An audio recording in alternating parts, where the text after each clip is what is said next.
গ্রাম বাংলার অতি পরিচিত একটি রান্না হলো লাউ দিয়ে দেশি মুরগির ঝোল। শীতকালের দুপুরে গরম গরম ধোয়া ওঠা ভাতের সাথে এই রেসিপিটি দুর্দান্ত লাগে। নমস্কার বন্ধুরা, আমি দেবযানী, আমার চ্যানেলে আপনাদের সবাইকে স্বাগত জানাই। থাম্বনেল দেখে অনেকেই বুঝতে পেরে গেছেন আমার আজকের রেসিপি হলো লাউ দিয়ে দেশি মুরগির ঝোল। ভীষণ টেস্টি এই রেসিপিটি বানানোর জন্য এখানে লাগছে 800 গ্রাম মতো দেশি মুরগি, আর নিয়েছি এখানে 8 থেকে 10 টুকরো লাউ। মশলার জন্য নিয়েছি পেঁয়াজ, আদা, রসুন, কাঁচা লঙ্কা, টমেটো, আর নিয়েছি গোটা আলু, আর বিশেষ মশলাটি রয়েছে এখানে এলাচ, দারচিনি, লবঙ্গ, গোটা জিরে আর গোটা ধনে। তাহলে চলুন আর দেরি না করে লাউ দিয়ে দেশি মুরগির ঝোল আমি কিভাবে রান্না করেছি সেই রেসিপিটা আপনাদের সাথে খুব তাড়াতাড়ি শেয়ার করে দিই। প্রথমেই গোটা গরম মশলাগুলো শুকনো খোলায় ভেজে তুলে নিতে হবে। এই রান্নাটির প্রধান মশলাই হলো এই ভাজা মশলা। এই ভাজা মশলাতেই কিন্তু আসল স্বাদ লুকিয়ে আছে এই রান্নায়। ভাজা মশলাগুলো ভেজে নেওয়া কমপ্লিট। এখন দিয়ে দেবো কড়াইতে সরষের তেল। সরষের তেলটা বেশ অনেকটাই দিতে হবে, কারণ এখানে প্রথমে আমি লাউগুলো ভেজে নেব। সামান্য নুন দিয়ে লাউগুলো ভেজে তুলে নিতে হবে। লাউগুলো আকারে একটু বড়ই কাটতে হবে, কারণ ভেজে নেওয়ার পর লাউয়ের টুকরোগুলো ছোট হয়ে যাবে। দেখুন লাউগুলো লাল লাল করে ভেজে নিয়েছি। এখন ওই তেলেই আলু ভেজে নেব। আলুগুলো লাল লাল করে ভেজে নিতে হবে। আবার অনেকেই আলু খেতে চান না, সেক্ষেত্রে আলু না দিলেও চলবে। 4 থেকে 5 মিনিট লাল লাল করে আলুগুলো ভেজে তুলে নেওয়া হয়ে গেল। এখন ওই তেলেই দিয়ে দেব হাফ চামচ মতো চিনি। চিনিটা অবশ্যই তরকারির কালারের জন্য।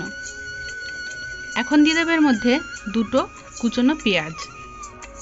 পেঁয়াজগুলো লাল লাল করে ভেজে নেওয়ার পর দিয়ে দেব এর মধ্যে 2টো কুচনো টমেটো।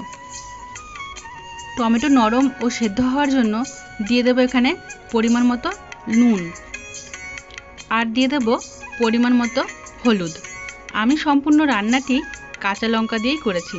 আপনারা চাইলে কাশ্মীরি লঙ্কার গুঁড়ো বা শুকনো লঙ্কাও ব্যবহার করতে পারেন। এখন দিয়ে দিলাম এর মধ্যে আদা, রসুন আর কাঁচা লঙ্কার পেস্ট। 3 থেকে 4 মিনিট নেড়ে চেড়ে মশলাটা কষিয়ে নিতে হবে। মশলা কষানো একদম রেডি। টমেটো নরম হয়ে এসছে আর মশলা থেকেও তেল ছেড়ে এসছে। এরকম অবস্থায় আমি দিয়ে দেব আগে থেকে ধুয়ে পরিষ্কার করে রাখা চর্বিযুক্ত দেশি মুরগি।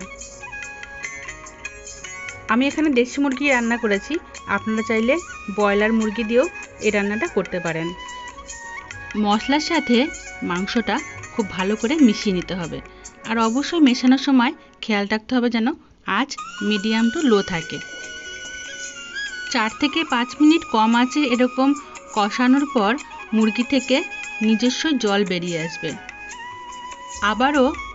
আবারও 5 থেকে 6 মিনিট এভাবে মুরগির মাংসটা কষিয়ে নিতে হবে, যতক্ষণ না পর্যন্ত জলটা টেনে যাচ্ছে আর মশলাগুলো থেকে তেল বেরিয়ে আসছে। 4 থেকে 5 মিনিট পর মাংসটা একদম কষানো রেডি।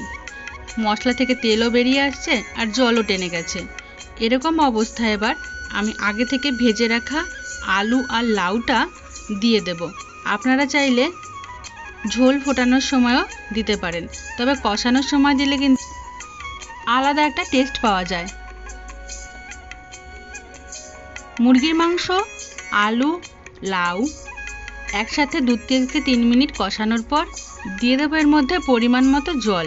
জলটা একটু বেশি দিতে হবে, কারণ আলুটা সম্পূর্ণ ভাজা হয়নি আর লাউটাও সেদ্ধ হবে, সাথে মাংসটাও। 15 থেকে 20 মিনিট এভাবেই আঁচ কম রেখে ঝোলটা ফুটাতে হবে। এই রেসিপিটা ভাতের সাথেও যেমনি ভালো লাগবে, আবার পোলাও, পরোটা, রুটি যে কোনো আইটেমের সাথেই কিন্তু খুব ভালো যায়। একদম শেষ পর্যায়ে চলে এসেছি। এখন দেব আগে থেকে ভেজে রাখা মশলাটা শিলে গুঁড়ো করে নিয়েছিলাম, সেই মশলাটাই এখন শেষ পর্যায়ে দিয়ে ঝোলের সাথে মিশিয়ে নিয়েছি। সব কিছু খুব ভালোভাবে সেদ্ধ হয়ে গেছে। এখন নামিয়ে নেওয়ার পালা। তার আগে দিয়ে দেব কাসুরি মেথি। আপনারা এর বদলে ধনেপাতাও ব্যবহার করতে পারেন। কি বন্ধুরা, দারুণ লাগলো তাই না? তো এই ছিল আমার আজকের রেসিপি যদি ভালো লেগে থাকে তাহলে অবশ্যই লাইক, কমেন্ট আর শেয়ার করতে ভুলবেন না যেন। আমার চ্যানেলে নতুন বন্ধু হয়ে থাকলে চ্যানেলটা সাবস্ক্রাইব করে পাশে থাকা বেল আইকনটি প্রেস করে রাখবেন আরও নিত্য নতুন এই ধরনের রেসিপি পেতে হলে। ধন্যবাদ সবাইকে, ভালো থাকবেন, সুস্থ থাকবেন।